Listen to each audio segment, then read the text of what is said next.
Yes, self-builders, I'm back again with another episode of Self-Builds by Fenton. We're on season 1, episode 5, and we're talking about drainage. On this episode, we're not going to go into too much detail. It's just going to be more of a vlogging update.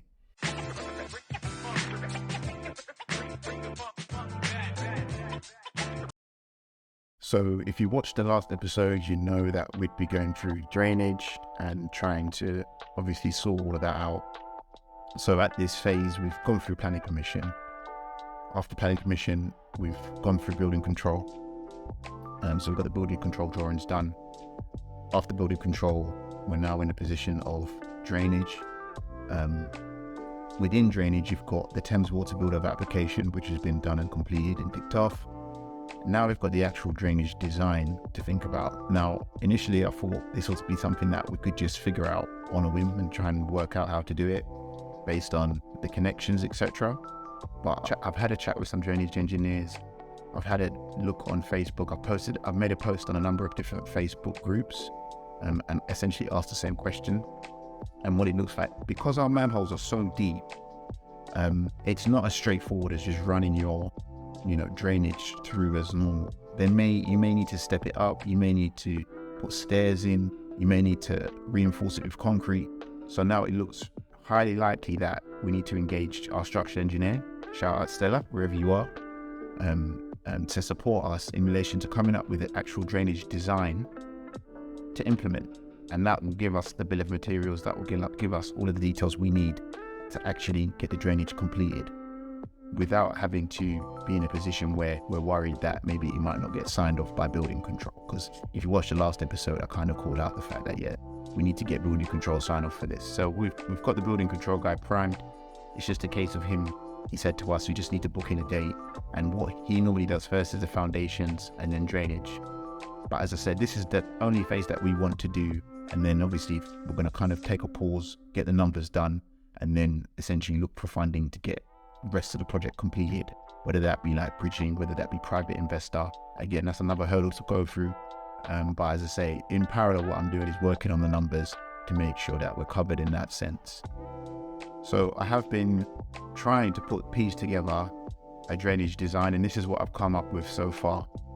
So as you can see on this document, I've put some of the materials we think we need in order to get the job done. So naturally, as I said, when we spoke to Thames Water, their public sewer line, we need to make sure is replaced like for like. We know that's clay, so we know we need definitely some clay pipes to go down there. And once that element's sorted, everything else will be plastic. Now, as I said, this is what I was talking about, the drainage design. So we definitely need to get, I think, a drainage design from our structural engineer. So I've pinged off an email to request, if we need 100%, and obviously how much that's going to cost. So again, another expense we wasn't expected to spend, but you want to make sure the job's done properly, right?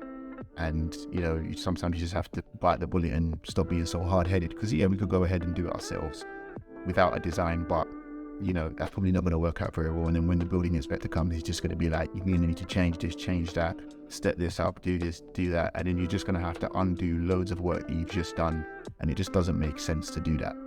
So I think this is definitely a time to just take a pause, don't spend any money, and just have a think before we make the next step. As I mentioned, this episode isn't going to be very long. It's just me giving you a verbal update, just because, as I said, we're getting closer to the build and actual physical work starting. So, and I'm posting every week, every Sunday or / Monday sometimes if we're a bit lazier. And just to call out a top tip for those, if you're looking for really high quality drainage products, there's a brand called Osmo Drain, and I wrote this on my Instagram story, so make sure you follow me on Instagram, at Self-Builds by Fenton, same spelling as my YouTube channel. Follow me on there, because what I do is give some updates and top tips on there also. But what I found out was that on eBay, there's lots of different eBay sellers selling drainage pipes, and there are then almost like some of the pieces are like half price, so you can save a ton on there. So when it comes to, once we've got our final bill of materials, we're definitely going to be purchasing some of the elements from eBay. The clay pipes are so cheap on there compared to, retail. So definitely look on eBay when you're trying to source your materials for your drainage, because you'll definitely find some good deals on there. So there's a top tip there. And also I've trying to look online to see if there were any, YouTube videos where people were doing manholes that were like 6 foot deep. It's just our luck, right? There's nothing out there in terms of content for how to come up with a design or how to position manholes, and what we need to do from a compliance perspective to make sure that we meet building regulations in relation to the schema that we're proposing. So even more so, it's pushed me in a direction of definitely, but I think we're going to need a proper design done. So I definitely don't want to just go down one angle and just be hard-headed and mess up the project before we've even started it. But as I said, let's just get this drainage out of the way, and just want to start digging confidently, knowing we know what we're doing, right? So always best to have a design. And again, it goes the same in the IT world where that was in. Some clients, some customers would ask us to start work without a design, and it always goes to shit. So definitely going to make sure that we get one so that we're covered for this critical phase of the project. All right, so until next time, guys, I'll see you all on the next episode of Self Builds by Fenton. Don't forget, like and subscribe if you haven't already. Support the movement, and I'll see you all soon or next week. All right, take care, have a good week, and I'll speak to you all later.